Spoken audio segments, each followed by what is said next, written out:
Tournez rapide en breaking news pour annoncer une décision qui sortit bon côté ministre justice nan, Madame Bondi Pam, qui mandé prosécuteur qui engagé dans le cadre de procès contre Luigi Mendioni qui était tué, CEO organisation healthcare qu'on connaît, United Healthcare, eh bien, selon déclaration que madame qui est responsable du département de justice pays les États-Unis, lui mandé à juge à avocat qui a défendu qui représentait l'État avec famille victime nan pour que yo mandé et peine la mort pour Luigi Mendioni parce que monsieur c'était un acte prémédité qu'il était fait, il était prêt tout sang fois li pour être capable de planifier tout ça, un crime odieux qui laissait toute Amérique sous choc, un innocent papa de jeunes timoun qui tombé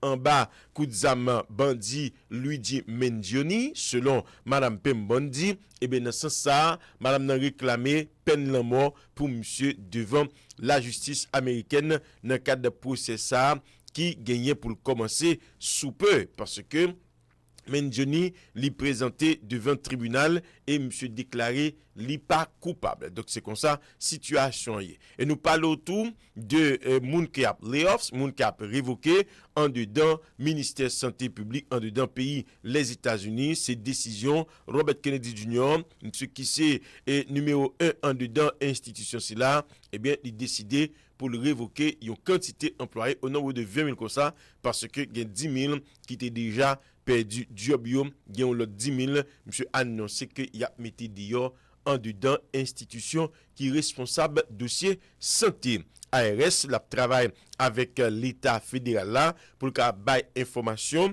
à responsable l'État au niveau de la police, ICE et puis l'autre institution qui concernait en matière de sécurité qui ont même besoin adresse information exacte pour que yo capable joindre moun qui illégal dans le pays et c'est à partir du moment que moun sa kon fil taxe yo capable joindre toute information que yo besoin sur ARS gagne tout code tripou vous comprenez ça me parce que depuis ou besoin pour capable régler question taxe ou série de bagages eh bien faut bay ARS tout ça qui concerne et yo gagner tout petit et ça qui concerne branche tripou yo gagne information ça yo eh bien les fourni yo bay monsieur dame la police yo ICE avec l'autre monde qui concerné les au besoin yo connait qui côté pour aller joindre nous donc c'est ça qui fait et que c'est avec eux il y a travail comme ça gagne tout département qui responsable des affaires ressources humaines dans pays les États-Unis yo même tout yo gon démarche qu'a fait beaucoup yo au niveau l'État fédéral là pour yo capable fournir information sur moun qui gen kay adresse qui côté que yo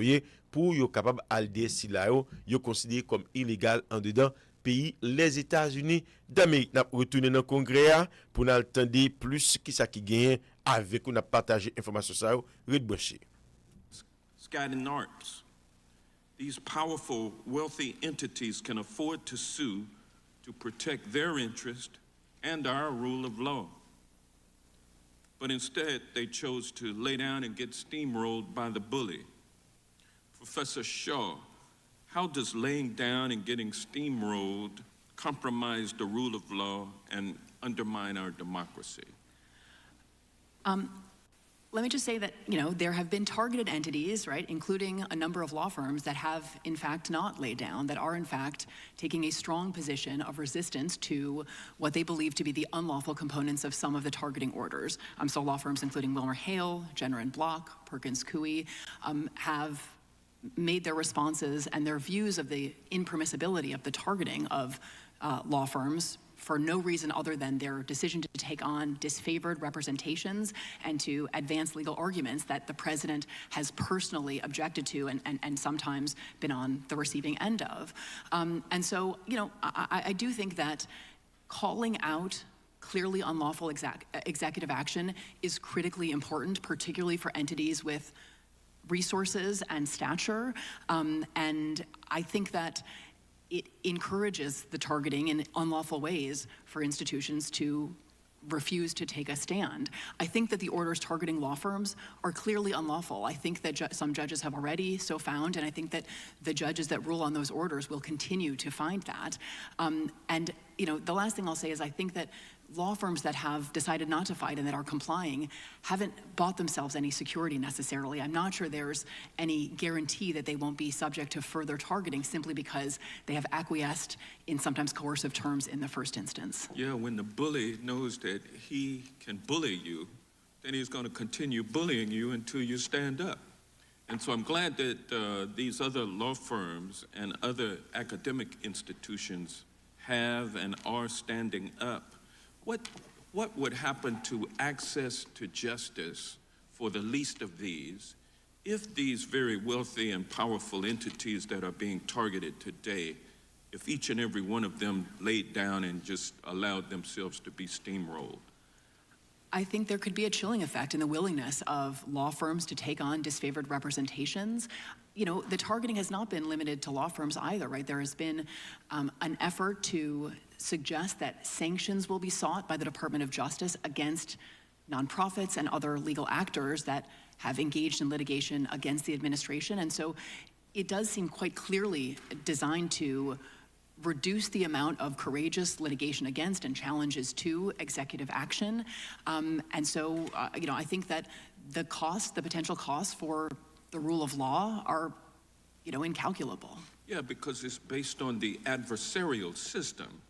And if you wipe out the adversaries, then you wipe out the adversarial system or the adversary system. I think that's right, that attacks on, you know, look, lawyers are not always popular, right? So attacking lawyers is not something that everyone is always going to object to, but judges need lawyers to present arguments to them, and our system of justice and the rule of law requires lawyers to take on representations, including potentially unpopular representations. So I do not think these attacks on, you know, white shoe law firms should be understood as just about white shoe law firms. I do think they are attacks on the very idea of access to justice and to the rule of law. And when you attack, in addition to the lawyers, you attack the judges and claim that they need to be impeached, not for committing high crimes and misdemeanors, but for simply ruling in a way that is against the bully. What impact does that have on our justice system and our democracy? I worry that the intent there is the same, to basically have a chilling effect on the willingness of judges to rule against the administration. In the same way, I think part of the intent of these executive orders is to create a climate of fear and intimidation and to disincentivize taking on representations, including against the federal government. So I think the intended effect is likely the same. Thank you. Thank you. I yield back. And yields back. We now go to the gentleman from Kentucky, Mr. Massey. Thank you, Mr. Chairman. This hearing reminds me of a breakfast I had with Antonin Scalia. About a dozen of us congressmen invited him to breakfast, and this was about a decade ago when Obama was the president and John Boehner was the speaker. And my colleagues appealed to Scalia and said, what can you do? You need to get involved here. The courts need to get involved. Obama's running roughshod over Congress. And Scalia refused to accept that premise. He said, no, this is not my job to referee fights between your two branches. My job is as a jurist to decide if somebody's been harmed and what the remedy is. And occasionally we interpret the law and the constitutionality of it. He said, and by the way, you're the most powerful branch of government. I don't know what you're complaining about. All the tools you need to restore the balance are in the Constitution. And one of my colleagues protested that impeachment was just too hard to pull off, given the threshold in the Senate and the political backlash. And Scalia just shook his head. He said, I'm not talking about impeachment. You all have the power of the purse. You are funding everything you complain about that Obama is doing. Just quit funding it. And it was a pretty clear message. Now, that was about tension between Congress and the executive branch, and our hearing today is about tension between the judicial system and the executive branch. But I think it's still the case that what Scalia said is true. Let me give you an example of something I'm going to predict is going to happen in the courts soon that I'm not going to have much sympathy for on the president. So the president recently had a press conference and said he's going to wind down the Department of Education.